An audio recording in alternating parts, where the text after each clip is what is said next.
disparate treatment for public schools versus private schools. Other things in there. What are you going? Have you seen the bill, and what are you going to do with that? Yeah, so I think employers have raised concerns and still not happy about some of the things involving the possibility of federal regulation and such on OSHA and that sort of thing. so the legislature finished Saturday morning, and we've begun the process of looking at it. And it'll take some time. There's a process, as you know. I will say, I think the legislature in their session was responding to mandates from the federal government in particular, and we have expressed our dissatisfaction with those as well. So I'll be looking at each piece of those of legislation to see the details of what they've done, but we've just begun that process. I mean, is it a guarantee that you'll sign this? I mean, could there be some of this stuff is, I guess, lawsuit. Like I said, lawsuit rich. There's a lot of law in there, and we're starting the process of looking at it. Of course, Ford raised concerns, Tennessee truckers, NFIB, on and on. And you were personally responsible and with Bobby Roth and inking the Ford deal. So was there a concern at all Friday when those concerns were raised by Ford that the legislature might blow the deal? I think that Tennesseans should weigh in anytime. Individuals, business owners, people involved in companies certainly should weigh in, and that's how that process works. So I welcome input from folks. And again, I think the legislature was responding to something they thought was important, and I've said I commend them for that.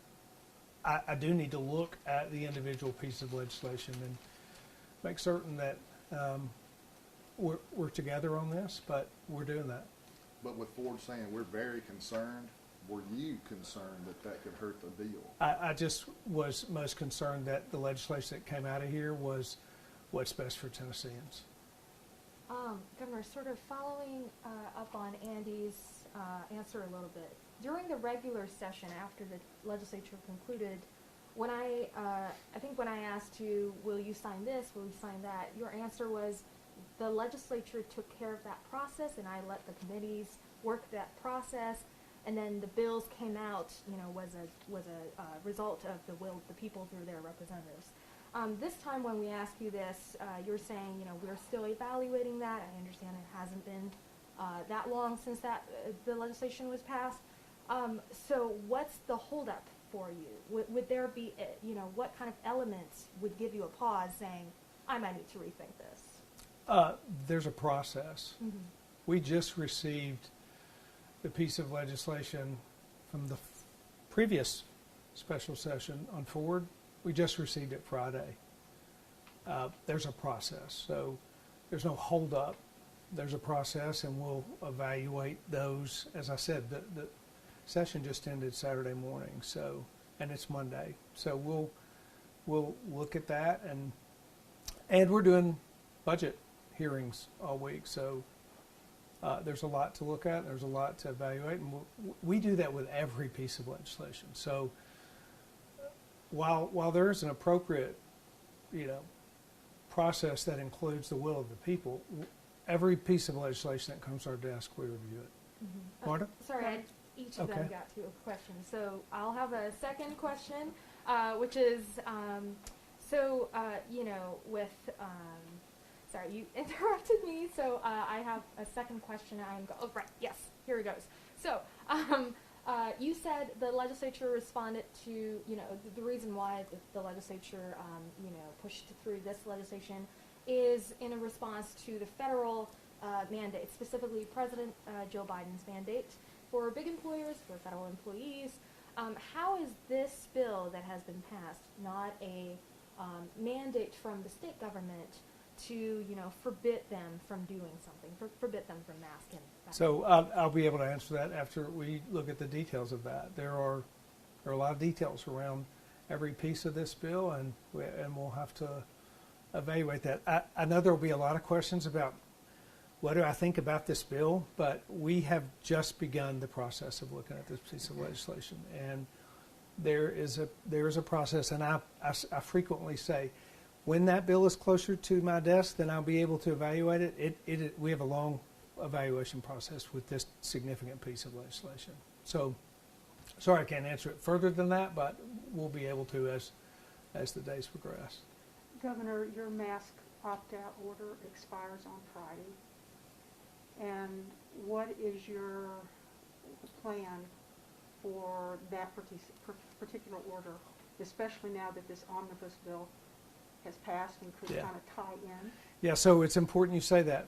It could tie into that, right? So as we evaluate that through this week, there are pieces of this legislation that may impact the decision on the extension of that, because specifically, for example, the mask requirement, depending on that, the current piece of legislation that we're looking at, it could impact that. So we'll make that decision based in part on what we see over the week. So you've not made a decision at all on that yet? No, and won't until we see what impact this legislation has on it. Your commissioner, Commissioner McCord, spoke out in committee about real worries that as soon as this bill becomes law, they could get a call from OSHA saying we're taking over all state regulation of workplaces. How concerned are you about that? It sounds like, the state regulators here are a little bit more lenient towards working with businesses versus you might get a harder look at some things if the feds come in. How much does that play into your thought process? Because it's happened in other states already. Yeah, so we'd rather have our own state agency than deal strictly with the federal agency. And the details around that changed somewhere 11, 12, 1 a.m. So we will look and see what impact that has. Again, I can't speak to the specifics of that, but yes, the commissioner weighed in because it was important to us that those that were presenting that piece of the legislation was that they were aware of the impact it would have on the state. Mm-hmm. Do you get the sense, I know you haven't read through all the bills, but you have your folks working the ground while they're there, that issue was taken care of, or is there still a concern, if the vaccine mandate comes out, which it looks like it will for private employers, that OSHA could come in and just take over? The interesting thing about that is until that is released by OSHA, we don't even know the rules around that vaccine mandate. So it's really hard to speculate until that rule comes out what impact this legislation is going to have on it. Thanks. Gerald? No question? I have a question. Yes. So Penny Schwind's holding town halls right now about education funding. You talk about your stance on how education needs more funding. I think, what we're looking at is the funding formula itself. And so we've increased education funding every year since I've been here. I expect that we'll do that again this year. But it's not just more money. It's more money in combination with the right way to distribute that money. I think that's the best way our kids are going to be served in our education funding going forward. That's what this is about. The Her Town Hall piece of that is the right formula for funding. In the budget process, we'll look at the right amount of funding, but I will say that we've increased funding every year. I expect that we'll do that again this year. There were several medical employees, several citizens that voiced concerns about what was going on in the special session. Seemed like that there was no consideration for what they were raising, but yet when a big company like Ford and other companies voice concern, there's immediate change to legislation. Are the votes of Tennessee legislators for sale, and why should Tennesseans see this as anything other than legislators letting corporations influence decisions instead of the people that they represent? Yeah, I think it's most important that in any process like this, that we listen to the people. And the people are individuals and families and groups, and they are people, small business owners, and that is the people in the state. And they're represented through the General Assembly. They're elected officials, and this is a government of the people. So I think it's what we've tried to do in the governor's office. I think that's what the legislature is doing as well. We have a lot of we have a common goal here. The legislature and the governor believe very much that these inappropriate government overreach mandates need a response. And we've seen that with the General Assembly. We've got to evaluate the specifics of those responses. I have an obligation to do that for the General Assembly. But we've responded, they responded, and we'll look at those responses, make sure they line up. And what would you say to the families of the over 16,000 Tennesseans who have died from COVID that see this as a reckless and irresponsible act? Are they now able to hold you and the General Assembly responsible for wrongful death? First of all, any Tennessean or any Tennessee family that's lost someone in this pandemic, and most all of us know someone who has, it's tragic, and we all know that. I think everyone shares the understanding that this has been a very long and difficult pandemic, and it's caused sickness and death and loss of livelihoods. It's been a tremendous strain for Tennesseans. So we all know that, and to those families, it's been a tragedy. I will say, too, that the response to COVID has changed throughout this pandemic because we're in a really different place today than we were when this first began. And when we were losing so many Tennesseans, particularly the elderly and vulnerable, but we're in a much different place. We have widely available vaccines that now are about to be widely available for children as well. We have therapeutics, we have prophylactics. We understand this virus. There are still a lot of things we don't understand about it, but I think what you're seeing here is a response to the change in what we know and where we are in this pandemic, recognizing the full extent of it, including the losses that Tennesseans have had. But the actions that your legislator is taking is directly going to result in an increase in cases and more susceptibility to the virus. I think this is putting Tennesseans at risk, and you guys aren't taking responsibility for it. I think what we're taking responsibility for is to provide an appropriate response to this virus and where we are in COVID-19 today. Most importantly, recognizing that Tennesseans have a responsibility here, personal responsibility, that parents have choices to make, that individuals have choices to make, that we have vaccines available now for children and adults. We're in a really different place, and we should have a really different response a year and a half into this than we have today.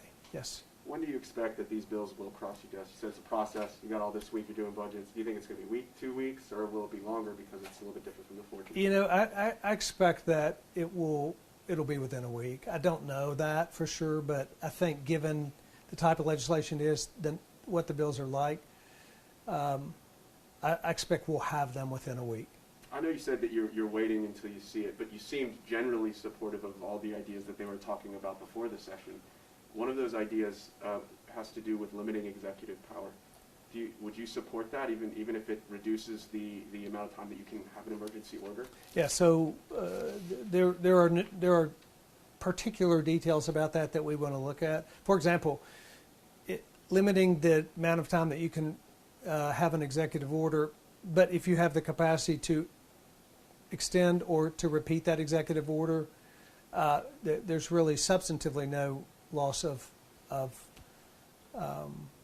change there. There's no real change there. So again, I'm going to look at every one of them, and those particular pieces are important, but we've been pretty pleased with that portion of this legislation. And I'll say broadly, I agree with the General Assembly's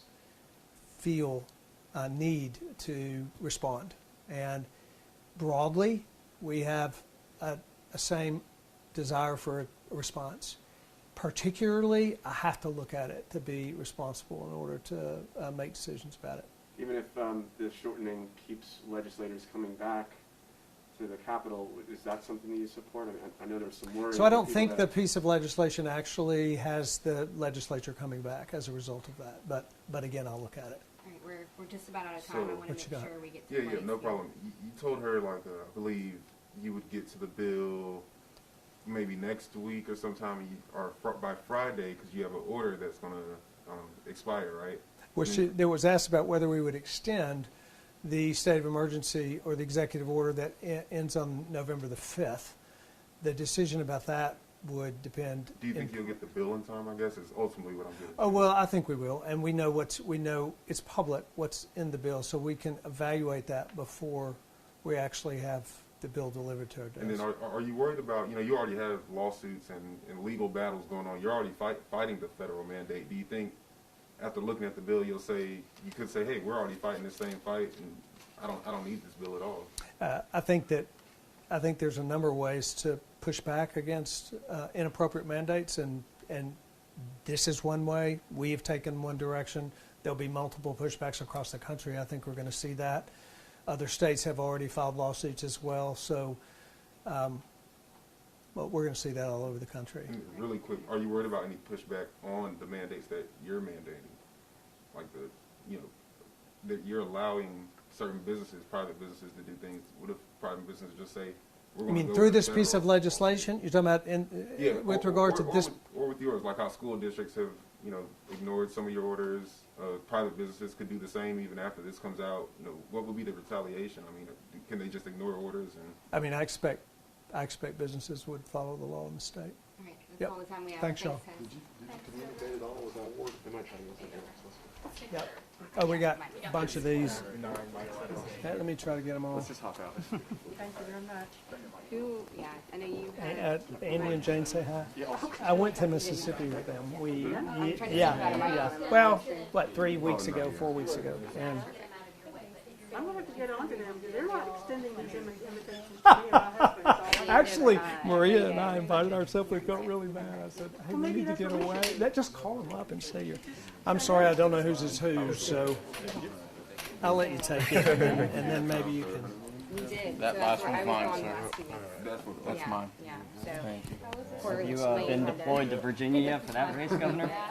No, I haven't. that's great. Thank you so much. No, Thank no you. problem. You know, I interestingly, got back he has Friday after like 24 done to the 36 no hours of surrogate travel. thing.